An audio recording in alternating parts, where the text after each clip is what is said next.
Hi there, and welcome to my Itty Bitty Chapel. My name is Patty Chaffee, and I'm the community minister at Niantic Community Church. I'm also a spiritual director and an expressive arts facilitator. The Itty Bitty Chapel is a few moments offered midweek to relax, refresh, and reflect on a spiritual word or phrase. It's usually found in or near a sacred space within my home called the Itty Bitty Chapel. And our candle here is lit to remind us of the presence of spirit within and around us. If you're so inclined to light a candle in your sacred space during our time together, you can just pause the video and do that now. Our word for reflection today is perfection or perfectionism. You are loved just for being who you are, just for existing.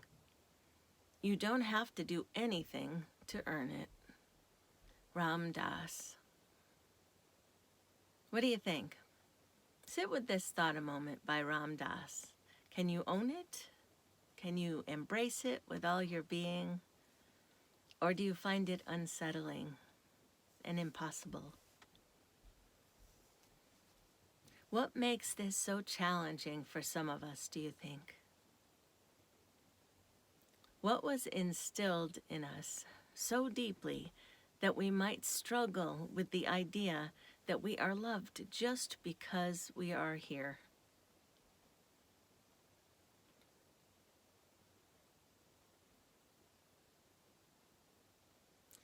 Get out your journals when we're done here, and see what comes up for you. How does it feel to read his thoughts, this statement about us being loved just for being here? There's a place I go where I get a lot of my clothes online, and for a very short while they had a t-shirt that read, "Perfectly Imperfect." I thought, I gotta get me one of those. It speaks my truth. And do you know, it has been sold out since the day I saw it. I see it in the catalog periodically, but every time I go to look for it, it is sold out again. Now, why do you think that is? I suspect it is not just my truth, but a lot of people's truth. And I wonder, is it yours? We are perfectly imperfect, just as we are. We live in a culture, however, that tells us otherwise, don't we? Perfectionism is the belief that if we live perfect, look perfect, act perfect, we can minimize or avoid the pain of blame, judgment, and shame, writes Brene Brown in her Gifts of Imperfection. She goes on, it's a shield. Perfectionism is a 20-ton shield that we lug around thinking it will protect us, when in fact it's the thing that's really preventing us from taking flight. Imagine that. A couple years ago, just before we discovered what a beast COVID-19 was going to be, I was presenting a series on Brene's book. It is fantastic if you haven't read it. And the program had lots of people signed up, showing me again the popularity and maybe curiosity people have about this perfection thing. Then we went into lockdown and had to figure out Zoom and working from home and all the joys of trying to do ministry when you've no idea what to do. But we figured it out and finished the program online. However, my point is that this is something everyone relates to, and some are even aware of it. Imagine our own perfectionism being a 20-ton shield, as Brene writes, that instead of protecting us, as it might appear, it is weighing us down and keeping us from soaring. As a point of reference, 20 tons is about as heavy as 12,800 bricks, a loaded school bus, or 3 African elephants. I find this information useful. As I watch my 91-year-old mom get older, I noticed she's got the perfection thing down pretty good, and so found her a useful scapegoat for my own perfectionistic practices. She doesn't mind me sharing this with you, by the way. For example, we have a family wedding coming up. She found a dress in her closet to wear to the great event. Amen. One last shopping trip to do, right? It was perfect for the occasion. Until she remembered she wore it to someone's funeral. Evidently, you don't wear a previously worn funeral dress to someone's wedding, no matter how perfect it appears. I guess it's an energy thing. She bought another dress for the wedding and was talked into using the funeral dress for the rehearsal dinner. She seems happy with that solution. I guess the energy wasn't that bad. I told her she had a lot of rules in that head of hers, and she agreed. There are times in life we want things to be perfect, right? So what do we do to let go of that desire for perfection? Sometimes it's just at those special times, and sometimes it permeates every area of our lives. I wanted to share a poem by Sister Joyce Rupp with you. It's called The Perfect Cup. Maybe she gives us an invitation to dealing with that perfectionism.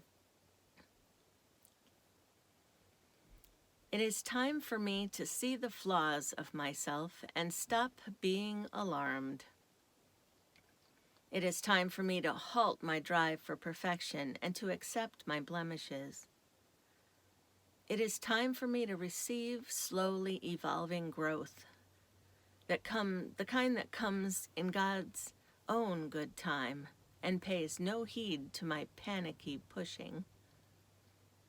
It is time for me to embrace my humanness, to love my incompleteness.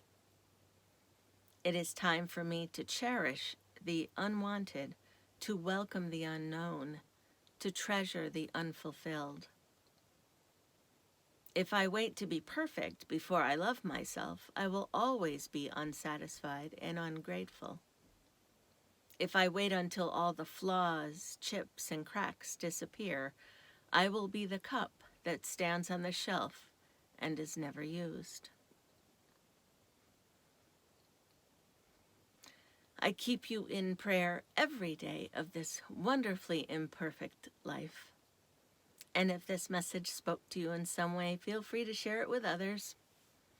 And may God bless you in every way you need and those you aren't even aware of. Namaste. God bless. See you next time.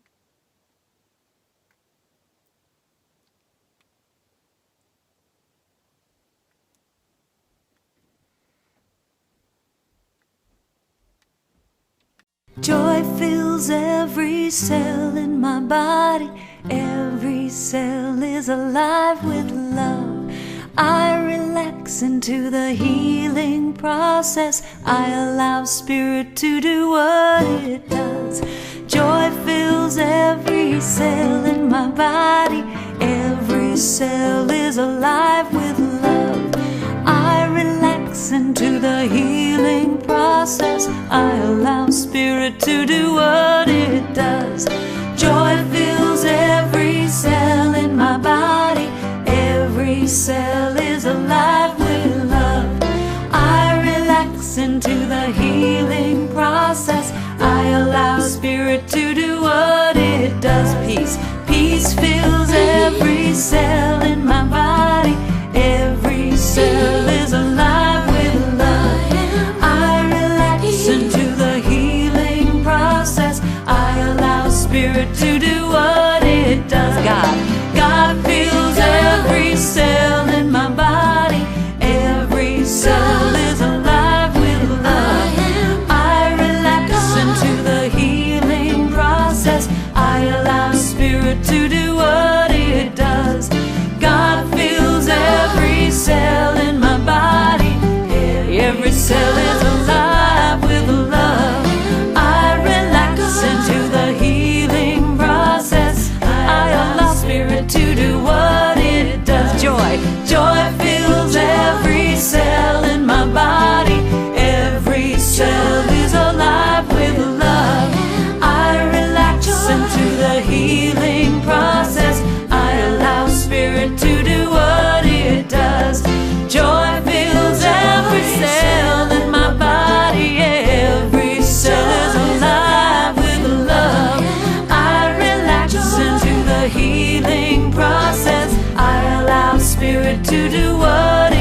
energy flows through me now.